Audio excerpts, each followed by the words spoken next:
Hello there, my very good friends. On today's wrestling news, we've got the backstage reaction to Penta's WWE debut. Corey Graves has got beef. His Backlash heading to Mexico. Nobody seems to know. And a WWE star is close to returning. I'm Adam Wilborn. I'm Andy Murray. Beef. This is the news. Got beef. Got beef. Penta. What a surprise! What a shocker! He was the mystery opponent. I did not see that Gable. one coming and put his merch on the shop 12 hours before the show, but still. Yeah, that's funny. That's funny. Fightful, by the way, have called that a happy accident, yes. That situation with the merch. But yes, he, of course, debuted on last night's Raw. I mean, everyone knew it was going to be him. The announcers even said it's like the worst kept secret ever. But Chad Gable had asked to face the best luchador in the world, and he got Penta. Yeah, Dominic Mysterio was star. Busy, apparently. Evidently. Evidently. They had a match. Penta, he had the new music, obviously. Def Rebel. He was doing his stuff. He was doing his little shimmies and things. He had the match with Chad. He had a big booming Mexican destroyer. He had the apron German suplex. He sacrifice arm breaker, as it's now known, and then the Penta driver for the 1-2-3. Kicked his ass. Yeah, beat him up. Over and done in about 13 minutes. He then cut a post-match promo, which was really good. Spoke in English, said, I've been waiting for this moment for a long time. This is my new home. Spoke in Spanish, which got a big reaction in San Jose. Of course, yeah. I'm well up for multilingual promos in pro wrestling. It makes it feel more authentic. But yeah, I would say from the entrances to the promo wrapping, probably about 20 minutes, thereabouts of TV time. Well, it ran a little bit over. So this has drawn a very positive reaction online. I mean, if you go on Twitter, it's people are buzzing. And like Reddit and wherever else you might react to wrestling online, people are positive. Backstage, it's a bit mixed. PW Insider reporting that the everything in total went way over what was planned originally, timing-wise. As a result, this led to some time being cut from other segments later in the show. And as a result of this, some talents were, in the words of PW Insider, obviously not thrilled about that, as you can imagine. Management, however, are pretty happy. They're happy with the debut and the reaction he got live. He's already sold a ton of merch as well. They're happy with the early merch numbers.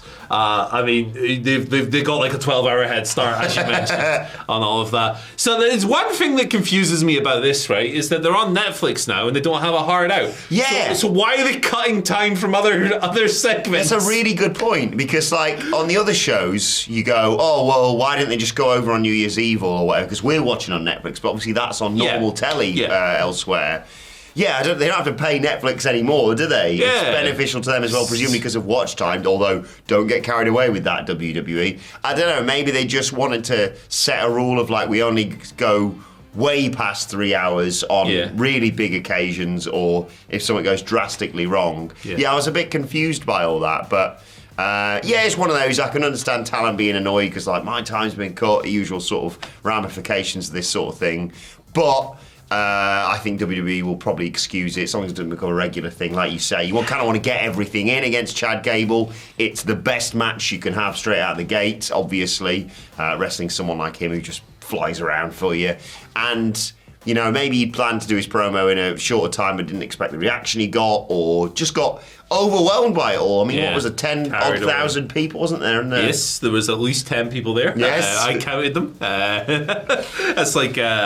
yeah, I mean, it's wrestling. These things happen. Yeah. You will be lucky to go a week without something running over on a wrestling show in the usually soul. Dwayne. Yeah, usually the Dwayner. It's not, things will happen that aren't always reported. It's fine. Yeah. It's totally okay. And if management are happy, they're happy. Very excited to see more of Penta in WWE. I'm intrigued, and then obviously, hopefully, Rey Fenix eventually. Zero Mido. Zero Mido, said indeed. that properly. Yeah, it did feel like... I thought the reaction from the crowd was pretty interesting because there was definitely some familiarity there. But perhaps not as much as I was expecting, and I don't think that that's a slight on Penta or anything. I just think that maybe it's a sign that this audience just kind of watches WWE and maybe isn't as familiar. So that's fine, because like in 4 weeks when they figure it out, when the people who aren't familiar with him figure, it does this fun thing, and like we can all participate and kind of be involved in the show, it'll catch on in no time whatsoever. One thing I would like to see next week, because he did sacrifice the arm breaker. I would have preferred that to be saved, personally. Okay. But next week, I would like Chad Gable to be wearing a sling really or sell a it. brace. Yeah, for like 4 weeks, he should be walking around with his arm in a sling. Because if you're going to put it over as something that breaks the arm, you can't do what happened in AEW where it just became a transition Yeah. move. Right? Like Cody Rhodes, as soon as Cody Rhodes, God bless him, took that move and then just stood up and started working. Oh, no impact. It was dead. So I think you have to build that up again. And it was a bit... I don't know, I'd rather he didn't do it before the Penta driver, I would have saved it. But if Chad's walking around with a sling next week, I like that. That's good. Yeah, that'd be good. But one person who is not happy not after last night's Raw, just generally, is Corey Graves. He hates Raw. Obviously, it's been big changes with all the moving around the shows and what have you, and your commentary teams are Pat McAfee and Michael Cole, of course, on Mondays, the wonderful Wade Barrett and Joe Tessitore on Fridays, and Corey Graves, well, we don't really know exactly, but he was on NXT for New Year's Eve last week, joining Booker T and Vic Joseph, although his situation seems a bit up in the air, and Mike Johnson did a great report on this of PW Insider, because Corey Graves took to social media, tweeting the following, or whatever you say now for social media things, Xing the following. Imagine chasing your dream, then being told, not deciding that you're no longer physically able to pursue your dream, then you dedicate your life to something dream adjacent and being pretty flipping, he didn't say flipping, Andy, awesome at it, and then when it's time to enjoy the fruits of your labour, being told you're not famous enough for your own job, just in case you've wondered where I've been. PW Insider confirming there have been rumblings over the last few weeks that Graves isn't happy with his position with the company. That tweet would obviously support that. And he seems to suggest there that, well, Pat McAfee's more famous than he is.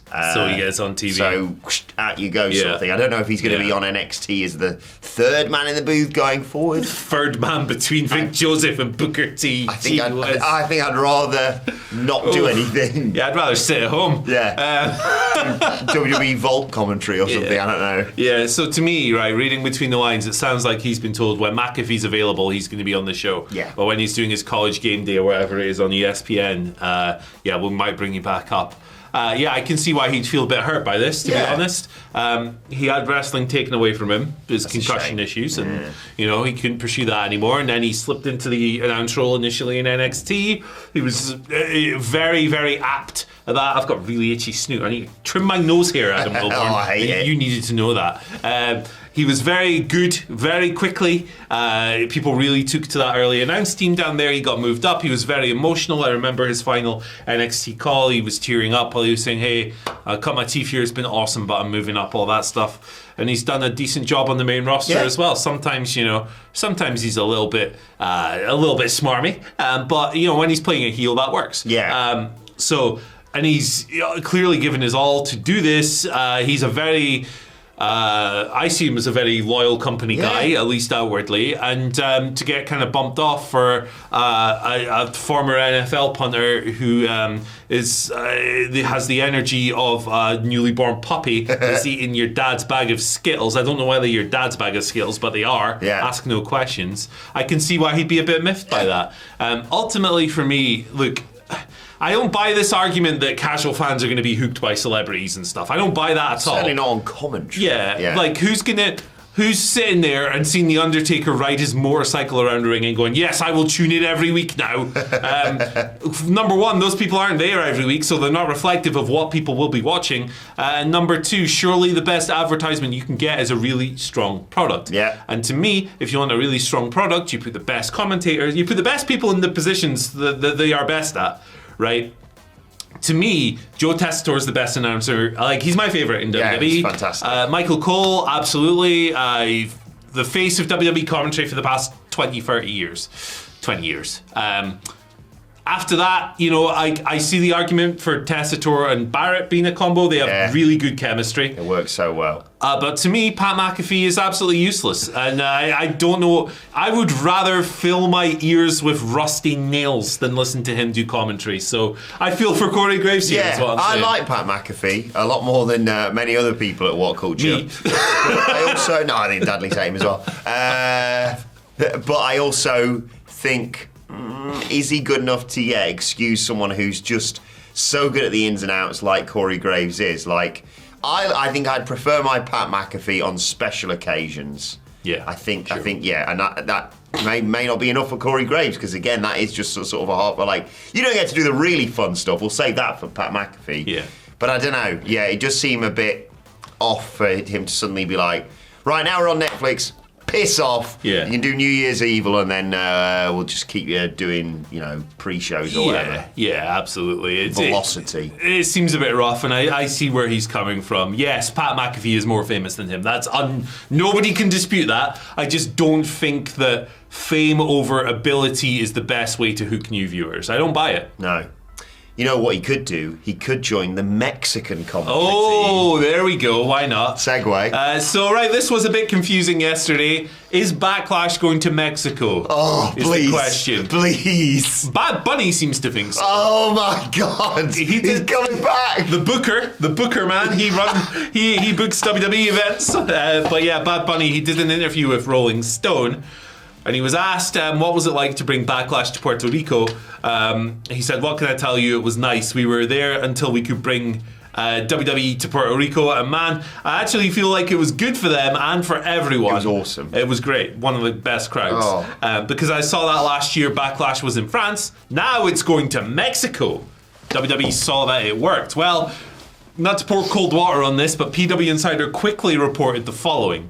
Although Bad Bunny commented in his interview today that Backlash is heading to Mexico, we've heard from several in the company that this is not correct. We are told that there is no current plans for that event to emanate from Mexico, and Fightful said WWE sources internally denied that Backlash was set for Mexico. So, yeah, I mean, this could be a case of, hey, we're not ready to announce the show yet, and maybe Bad Bunny went a little bit too quickly.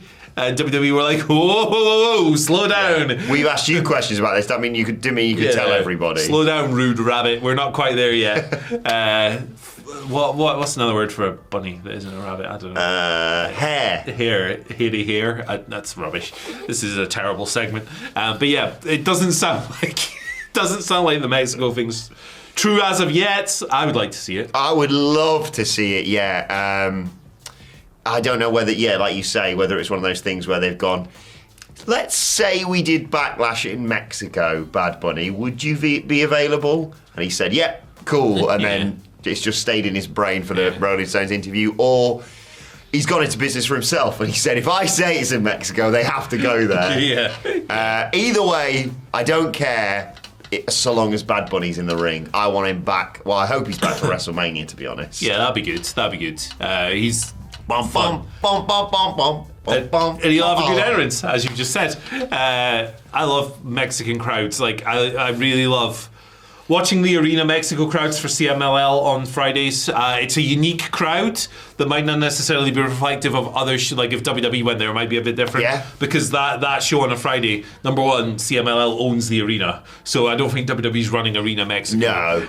Also, it's like a lot of tourists and stuff that have come to the city, and it's like, let's watch some Lucha Libre. It's a really unique, loud, like powder keg atmosphere. Yeah. So, like, I mean, all of these international PLEs have really good audiences. Yeah. So how could it be? I still never forget that camera on AJ Styles just bouncing. Yeah.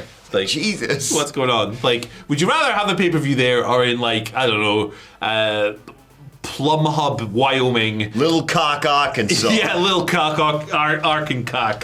Because the city have paid WWE some money to go there. Yeah. Like, I'd rather have a fun international setting. Personally, I'd rather it be in Newcastle, but you know. No offense to Little Rock, you know. They can't have in Newcastle. The bridge is already buggered. Yeah. No one's getting anywhere. The bridge is buggered. The roads are buggered. The metro's buggered. Overpass. The overpass is buggered. Everything's buggered. Yeah. You can't come to Newcastle. The arena. Come. This arena they were supposed to have built by the end of last year. Oh, yeah. They haven't even started. Where's the YI? Yeah. I was promised a YI. Yeah, it's Jesus. It's like Pete Townshend's book. What's going on? I really hope we get Logan Paul versus Bad Bunny at WrestleMania. That'd be incredible. No. I'm starting a campaign for it right now. Anything else? But Hulk Hogan versus Logan Paul. Jesus. God. I'll tell you who was at last year's WrestleMania, though, and has been sadly absent for quite some time. Tyler Bate. Tyler Bate. He was obviously injured. Awful news this. That's why Pete Dunne's had this terrible run with the whole Butch bollocks thing. Not Butch bollocks, but it's a load of bollocks. Just they've gone, just get annoyed at people calling you Butch because we can't get you back to being a really good tag team with Tyler Bate. And Tyler Bate knows a thing or two about bollocks. Indeed. But some good news from PW Insider Elite.